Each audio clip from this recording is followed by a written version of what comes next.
Destiny 2 Renegades. I beat the main campaign and here are my thoughts. Renegades is a step in the right direction in this new saga format. It's nothing out of the ordinary for a Destiny expansion.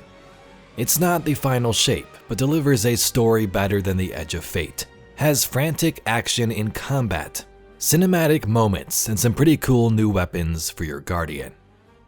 This video will not contain story spoilers, but will mention some cool things introduced through gameplay. Let's take a look. The Imperium is yours to lead. You will fall, but next time we meet. Only one play left.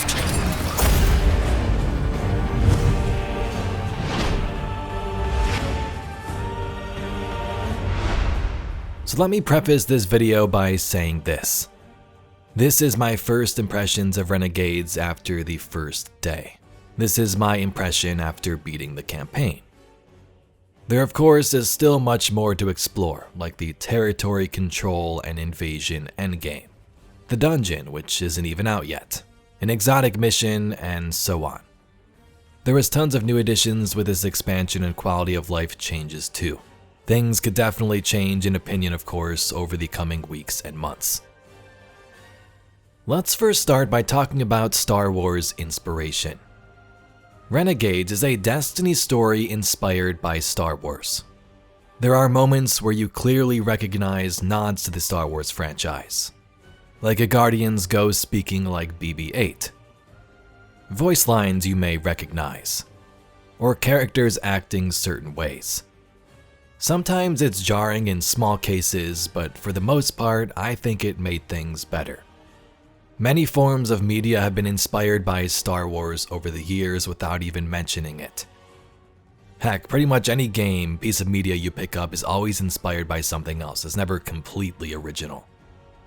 Destiny was even inspired by Star Wars before this release. The Spider, the Praxic Order, Dredgens. They've all been in the lore for years. But now there's a Star Wars connection with Lucasfilms, and then players get a little queasy about it. People may dislike this inspiration, and that's fine, that's your opinion. But ask yourself this: if Bungie didn't partner with Lucasfilms for this and made a similar story, like a super weapon and evil Dredgen, you'd likely still have people making the connections to Star Wars regardless. So in my opinion, this type of story fits Destiny perfectly. The only time it gets weird was when we have ornaments and skins you can buy like Darth Vader and the Mandalorian for your Guardian. But those of course are cosmetic choices, that's not a part of the Destiny story. The campaign on normal solo took me about 6.5 hours to 7 hours to complete. I normally play Legendary, which probably took me 9 hours for the Edge of Fate, I'm not sure what previous expansions were. Which I usually take part in that Legendary version, but it was nice to sort of change it up this time and experience the story in a new sort of relaxed gameplay style. Right off the bat, this campaign is better than the Edge of Fate in my opinion. Edge of Fate had a great story, but the gameplay was not too fun. It had repetitive bosses and Kepler wasn't too intriguing. It was sort of confined and you were in caves most of the time. Edge of Fate had mystery and lots of puzzles. Renegades has epic cinematics more often and fast-paced action. Destiny soundtracks are always epic, but this one is great too. It's got the Star Wars hints, the classic Destiny motifs, and Mike Salvatore is back, so that's always a plus. Renegades takes you to a variety of new maps and they are beautiful. From Imperium spaceships to the jungles of Venus, the artist killed it. The story has a full cast of characters. Some you may recognize like Drifter, Eris, the Guardian, Zavala, and Edge of Fate's Lodi, but there are new ones too like Anur, Drifter's Ghost Blue. It's always great to have returning characters, but I think in a new saga, them introducing more new characters is also a good thing too. There are many cutscenes, dialogue in missions, but also dialogue boxes with no voice like we've seen since the Edge of Fate's release, which can kinda be cool to get additional info but they are a part of the campaign too. Like you'll be asked to go to Tharsis or the tower, for example, to speak to a character, and then you get this dialogue box. I, for one, would rather have characters voice over in moments like this, but I guess it's your preference. So I don't want to get too much into the story here. I'll have a separate video explaining the whole story, but here's some info. Drifter is a big part of it. He used to, of course, roll with the Dredgen Evil Guardians back in the day, so he and Bale go head to head. Drifter was Dredgen Hope. Anur is a famous warlock in the lore who finally makes an appearance.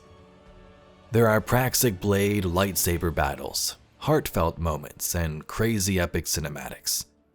The final mission was actually one of the best we've had in a while gameplay-wise. So when I say this campaign was better than Edge of Fate, I mean overall. Edge of Fate's strong point was the story. Renegades has good action and a solid story too. So I'd say a 7 or 8 out of 10 in my book. If you're looking for a solid Destiny experience, I would give Renegades a try.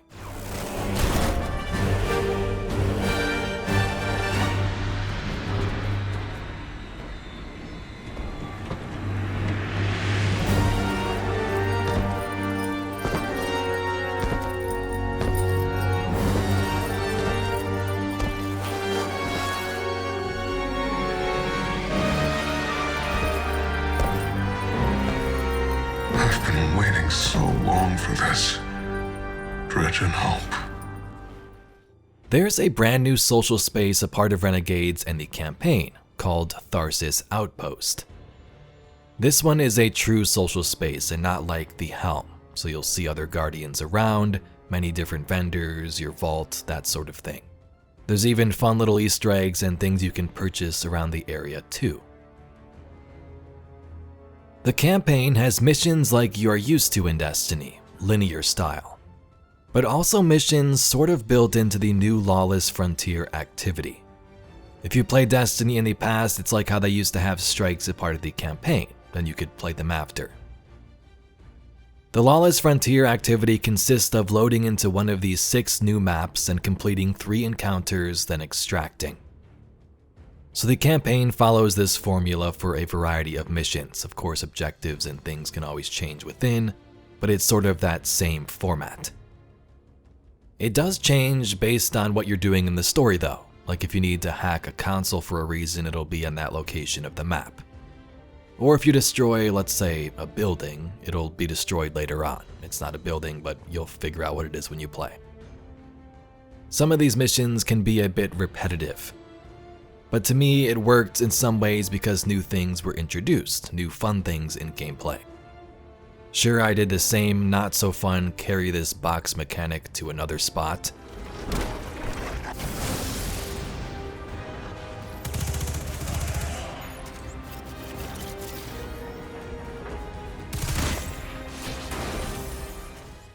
But I also got to use a walker to destroy waves of enemies. A new weapon that launched strand projectiles to take down walkers. And then epic vehicle escape sequences. And while you are in that format for some of the missions, each encounter was often loaded with enemies, which is always a plus in Destiny, spamming abilities, gunplay at the same time. I know there's going to be a lot of people that don't like this sort of mission layout though for some of them.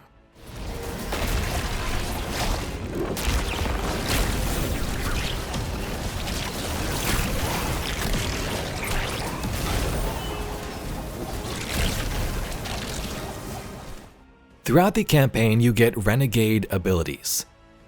These are destination abilities in the campaign and Lawless Frontier activity that you can use, like an airstrike, a health drone, or a bubble you can shoot out of. There are 9 of them in total, and I think 7 upgrades to go along with that. In gameplay, you click a button and it switches your 2 equipped abilities to your 2 Renegade abilities. These can be fun to use, and I'm sure will come in handy in higher difficulties. As I said, I was playing on normal, so it didn't really matter too much. Sometimes I even forgot they were there, so that could be a plus for some of you. It's nothing like the Edge of Fate forcing you to use, say, Matter Spark to traverse an area. These are optional tools that are there that can enhance your gameplay if you want it to. Like I said, I went missions without even thinking about them. The Praxic Blade is earned in the campaign, which is nice. It's super fun to use and has many customization options. I have not messed with it too much. The blade has tons of options for customization and upgrades. You can get many by doing activities and objectives, and 2 of them are purchasable from Eververse.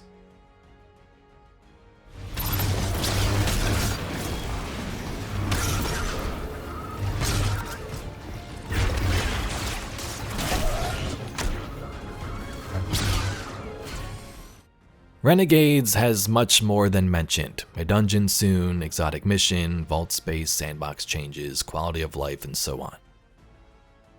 In terms of overall Destiny and where we are, here's my thoughts on that. The Edge of Fate's story was good, but it was clearly a new evolution for Bungie and players. Bungie even admitted a couple of weeks ago that they messed up and spent months fixing things, which is definitely true. The game right now is at a decent point. It's nowhere near highs we've had in the past, but Renegades was a nice playthrough, and I believe an improvement so far in the direction of Destiny 2's future. We are at a point where we have these 2 medium expansions a year. So it was kind of nice to experience a faster moving story with bigger moments, compared to 4 seasons with some story and then waiting a year for the next big plot development. But there also comes with that cost. With this new model, we have, the 2 expansions, but in between things are kind of in a drought.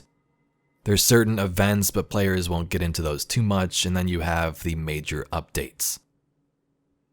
So hopefully moving into next year, we have more content than what we did with Ash and Iron, but that's probably unlikely. We'll see what the rest of the community thinks about Renegades. Will they think it's good? Especially in this new direction and era of Bungie.